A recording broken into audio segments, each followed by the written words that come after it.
दादांसारखा नेता नियतीनं आपल्यातून हिरावून नेला.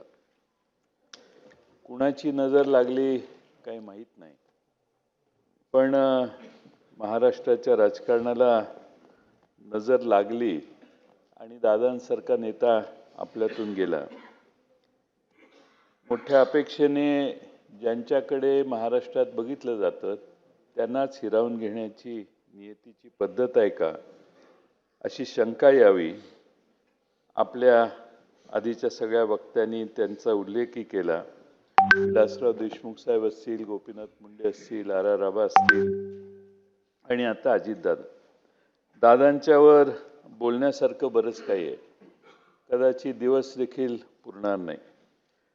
आणि दादांचा स्वभावाचं वर्णन सर्वांनीच केलेलं आहे. आपण सगळे दादांच्या बरोबर आज नाही, गेले 35-40 वर्ष काम केले. दादांच्या स्वभावातले बारकावे वर्णन करावेत तेवढे थोडे आहेत. जवळपास 2 दशकं दादा महाराष्ट्राच्या राजकारणाच्या मध्यवर्ती भागात होते. दादा काय करणार आणि दादांच्या पक्षाची भूमिका ही गेले 20-25 वर्ष महाराष्ट्रात फार महत्त्वाची ठरली.